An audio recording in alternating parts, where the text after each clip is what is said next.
What's up, everybody? I'm Chad, #1 dummy. I have Kyle here with me, driver of Patina, #2 dummy respectively. He went out and got KFLO's trackball mount, and we're going to be putting that on the dashboard of his truck. So we're going to film that today. Mine's on its way. It'll be here, I think, Monday or Tuesday. Like I said in the last video, I will go ahead and I'll install that separately, and then I'll film the USB plug that I'm going to put in, show you how much of a pain in the ass that is. So without further ado, I'll hand it over here to Kyle, and he'll explain what he got and what we're going to do. Yeah, so I got the KFLO mount for the Gen 2 Tacoma. Essentially, I was looking for a better option to mount my Yaesu head unit. There's not too many options out for the 2nd gen Tacomas, so a little digging on the internet, I found this guy. He's got his own YouTube channel, Instagram, 3D printed, pretty quality product. So we're gonna put this in and get it going.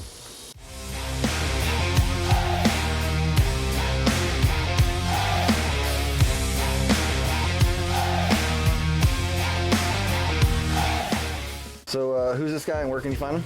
So this is Karl, KFLO, that's KFLO-crib, KRIB.com. Just look KFLO Tacoma on YouTube. There's links to all this stuff there. You can even find him on Instagram. Super nice guy. Small business. Even received a handwritten letter from him thanking me for my patronage. So yeah, definitely check him out.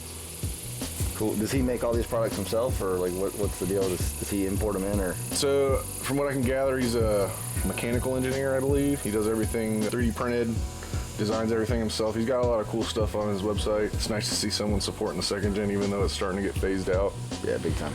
So, but yeah, he's got some pretty cool products up there. Sweet. Well, y'all go check out KFLO's YouTube channel, subscribe to him, check out his Instagram, and go buy all the stuff that he's got for our 2nd gens. All right, so we're gonna jump down to the table, show you guys what we got, and get this thing installed. So this is the dashboard mounted flow mount, 2nd gen Tacomas only. So it's a T-track system. The plastic parts, for lack of a better term, are all 3D printed. It's aluminum track. He makes universal 1-inch ball mounts, which is the same size as the Ram B mount. It's a pretty straightforward install. 3D printing is pretty quality. Some of the tools you'll probably need is a tape measure. We're gonna use a 3/16 drill bit to make some holes, some tape. It's kind of just slap it up there and make sure it's even. That's kind of it. Pretty simple, straightforward. All right, so this is my current setup. I've got the joining head unit in here. Love it. There's some corks on it, but we can go over that later. I've got this mount. I can't exactly remember what it's called, but it goes right next to the air conditioning controls. It supports the Ram mount stuff. I'm gonna leave this. Really like where it puts the phone. As far as the control unit for my Yaesu, this is a Yaesu FTM 200D. It does APRS, a bunch of other stuff. If anybody's interested, we could go over it, but it's basic 2-meter, 70-centimeter radio. I made a homemade bracket to kind of put it where it's at now.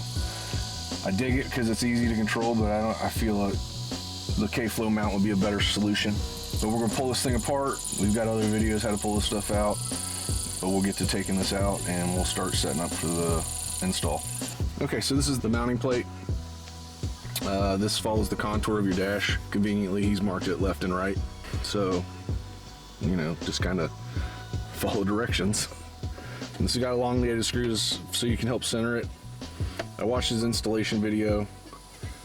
Basically, you kind of eyeball the center of it. I'm gonna kind of use this hole right here as a reference point for the middle hole. Kind of eyeball it. In his video, he's saying you want to be about 1.5 inches back. I might go a little further back. I'm really just trying to get some consistency from probably this edge right here. He used some tape to kind of hold in place. I'm gonna try that, see if I can kind of get it eyeballed where I want it. And then we'll start pulling some measurements.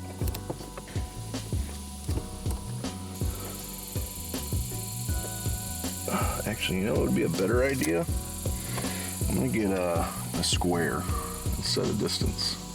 That way I can each edge. So stand by. So I would suggest before you pull everything out, getting your mounting plate and setting it up to see the distance you like. In his video, he recommends about 1.5 inches from this front edge here. He was using a tape measure. I decided to use a tri-square. I just set it for 2 1/4. It's sitting in a pretty good place. Just be careful, because with the square you can scratch the crap out of your dash. An extra set of hands might not hurt, around a second set of eyeballs. There's a center hole right here under the tape. I'm gonna kind of eyeball that to center with this hole right here, because this is the center of the head unit. So right now I've got it kind of in the position I want. And right now we're gonna double check to make sure we're even on both sides. And we're looking pretty good. So now we're ready to pop some holes in. I'll use a Sharpie as soon as I get that in my pocket. We'll mark them, see how that goes, and then we'll start popping some holes in.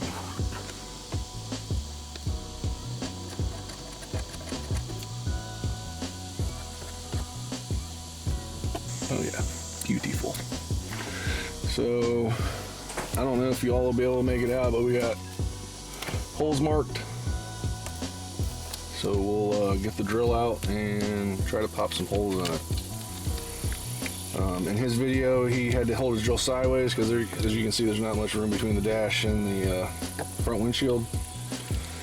So we'll see what we can do to maybe alleviate some of that. Because I'm going to end up popping a hole in the back to run cable through the back. Because there's nothing under here. It's just plastic.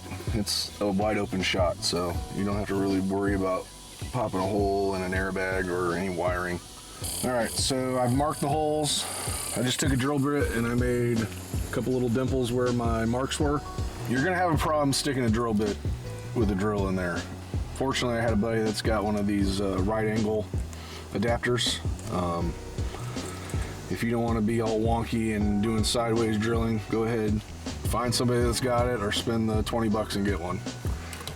So I've marked the holes. I'm gonna chuck this guy up and we're just gonna pop some holes in.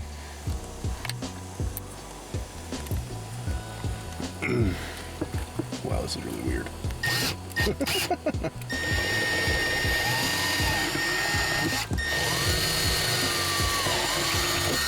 I'm fairly certain though, if you had the tenacity, you could drill them out with just the drill bit in a hand.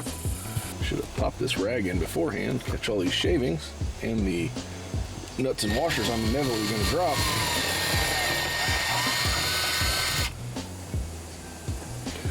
Alright, cool. I'm going to get a little countersink bit and clear the tops of these up just to be fancy and probably hit the bottoms so the washers sit flat. Alright, so we've popped the holes in. I'm going to go ahead and just take a countersink bit and I'm going to chamfer these holes just to knock the little burr off. Pretend we're a professional. Or if you watch Wrangler Star, Pro Ho. Was that a Wrangler Star reference? It was a Wrangler Star reference. Nice. We'll do both sides just so the nuts sit flat and there's no plastic in the way. Maybe they'll sponsor the channel. Yeah. He's too busy being nuts. Running around barefoot talking about putting copper in his fucking shoes. Oh, is that his new thing now? Is he still wearing flat brim hats? Yes. Ah, good thing. Yeah, you know, because we're East Coast, man. Yeah. We don't know what we're doing. That's true. That's very valid. I mean, you can watch all my videos and see it firsthand. Radio stuff recently. Yeah. Oh, really? Yeah. Yeah, he has no idea what he's talking about. Take a minute, maybe read an article on the internet. Wow. I just went on a tangent talking shit. Duval Dummies versus Wrangler Star internet beef. Hey, I'm down. All right, so a little close up on this guy. So it's just a T-channel, a little piece of aluminum, pretty nicely machined. Again, it's 3D printed. There's a spot where you can manage the cables where you can zip tie it under it, right in this area right here. But right now we're ready to pop the screws in and cinch her down. Too much room, but not enough places to mount things. All right. Like I ended up moving it from the outside one. You want to shut up? I'm trying to film over here.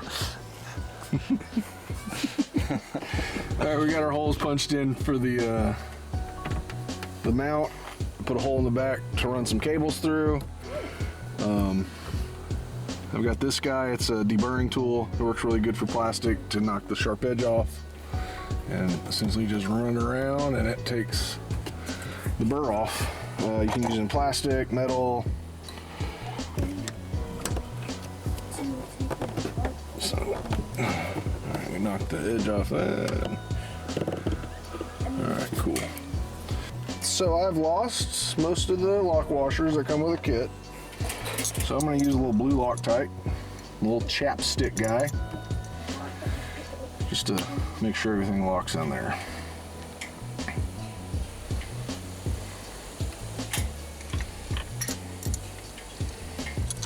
So we'll just put a little on threads.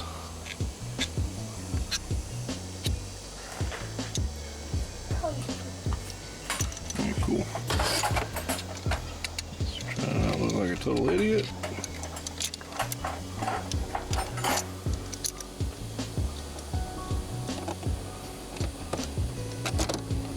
Boom. Shakalaka.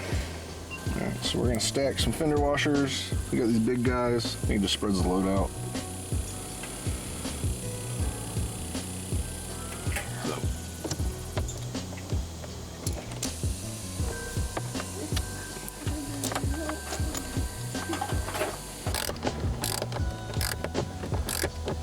Alright, don't overdo it. Just trying to get it. Okay, they're snug. Hell yeah. Oh yeah, that's in there like swimwear. All right, then all you do is cram all this shit back in and Carry on. carry on. Yep.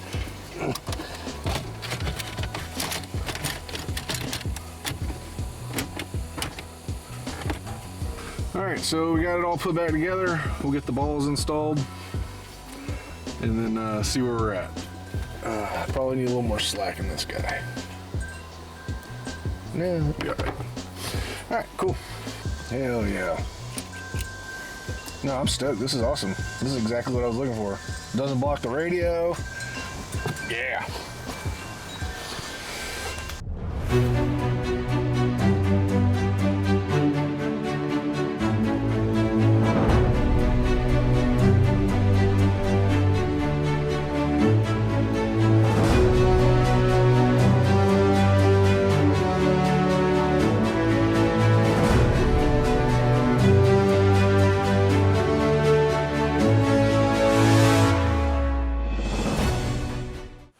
All right, so we got it installed.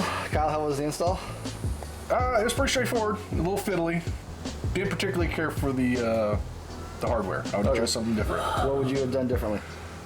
I might have gone with a flare nut with some shit, what do they call them, ridges. Okay, yeah. Instead of doing the fender washer and lock washer, because 3 minutes in I lost 2 of the lock washers. Yeah, so you ended up putting the thread locker on there. Yep, did a little Loctite, the blue stick. It's like a glue stick. Super easy to manage, doesn't get everywhere. It lasts for a good long time. It's super easy to use. But yeah, I'm really happy with the way it came out. My radio's up and out of the way. Hopefully that solves some of my RF issues I had going on. Tinkering with it, so we can do some pretty cool mounts with the GoPros. GoPros, yeah, that's what I'm looking for with mine. Having a GoPro facing out in front of the truck and then one also pointed back at me because I love to be on camera. So Kyle, what do you got here behind us, man? Talk about your station here. So I'm running APRS. I'm kind of getting big into ham. I've got my general class license. Right now I do a digipeater. It kind of serves local. There's some cool stuff you can do with it. You can do text messaging from your radio to a cell phone. I can get weather reports. I can figure out where there's local repeaters. Basically, this runs all the time. I run Direwolf and Pinpoint. Direwolf is my TNC, and as Chad can see, like, this is all picking stuff up from over the air and transmitting it back on the internet. We're hitting stations out in Savannah this morning, picking up information and weather reports. I'm not an expert, but I have a grasp on it.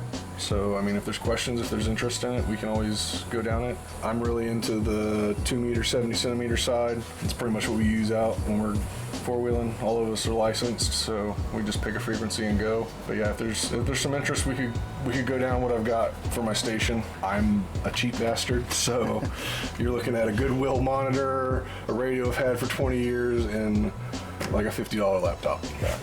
Yeah, so for real, if you guys want to know more about the ham radio side of what we do, let us know and we'll make some more videos. Kyle can go into all kinds of super deep depth with this, and he can go into what he's got in his truck. My setup's very simple. It's a TYT dual band. I run the 2 meter and the 70 centimeter, and that's about it. But we can answer all your questions that we can, best we can anyway. So yeah, just let us know and we can start making a whole ham radio series here on the channel. So I think that's going to be it for today. Good job on the install. Yeah, buddy. Thanks for and we'll see you guys on the next one. Yeah.